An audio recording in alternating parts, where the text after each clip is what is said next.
We all know there are special keys, covenants, and responsibilities given to the presiding officers of the church. But we also know that the church draws incomparable strength, a truly unique vitality, from the faith and devotion of every member of this church, whoever you may be. In whatever country you live, however young or inadequate you feel, or however aged or limited you see yourself as being, I testify you are individually loved of God. You are central to the meaning of His work, and you are cherished and prayed for by the presiding officers of His church. Contrary to the parlance of the day, this is about you. No, don't turn and look at your neighbor. I'm talking to you. I've struggled to find an adequate way to tell you how loved of God you are and how grateful we on this stand are for you. I am trying to be voice for the very angels of heaven in thanking you for every good thing you have ever done, for every kind word you've ever said, for every sacrifice you've ever made in extending to someone, to anyone, the beauty and blessings of the gospel of Jesus Christ. I'm grateful for young women leaders who go to girls' camp and without shampoo or showers or mascara, turn smoky campfire testimony meetings into some of the most riveting spiritual experiences those girls or those leaders will experience in their lifetime. I'm grateful for all the women of the church who in my life have been as strong as Mount Sinai and as compassionate as the Mount of Beatitudes. We smile sometimes about our sisters' stories, you know, green jello, quilts, and funeral potatoes. But my family has been the grateful recipient of each of those items at one time or another. And in one case, the quilt and the funeral potatoes on the same day. Smile, if you will, about our traditions, but somehow the too often unheralded women in this church are always there when hands hang down and knees are feeble.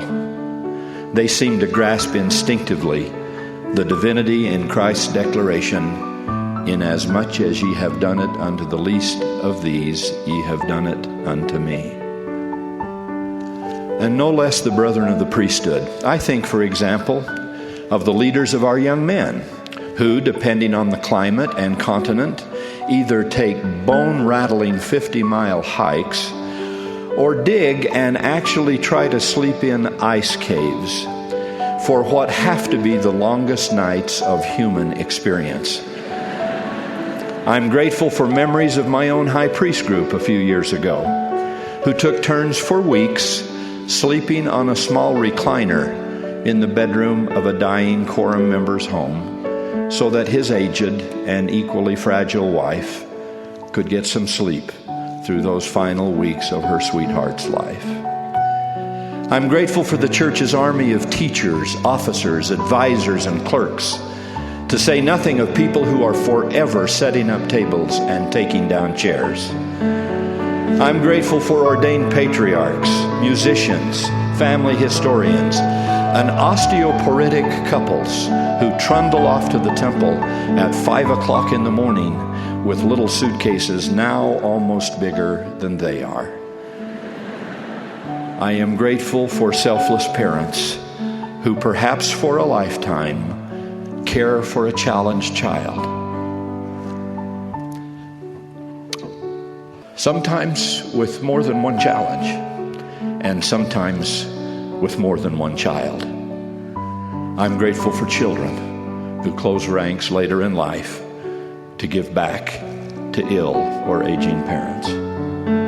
To all the moms and dads and families and faithful people everywhere, I thank you for sacrificing for your children and for other people's children, for wanting so much to give them advantages you never had, for wanting so much to give them the happiest life you could provide. And to the near-perfect elderly sister who almost apologetically recently whispered to me, "I've never been a leader of anything in the church. I guess I've only been a helper." I say, dear sister, God bless you. And thank heaven for all the helpers in the kingdom. Some of us who are leaders hope someday to have the standing before God you've already attained.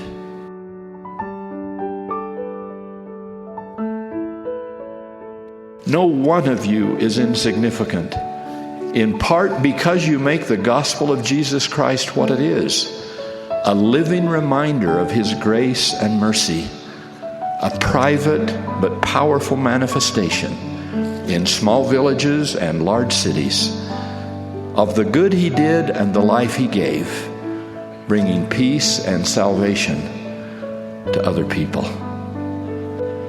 We are honored beyond expression to be counted one with you in such a sacred cause.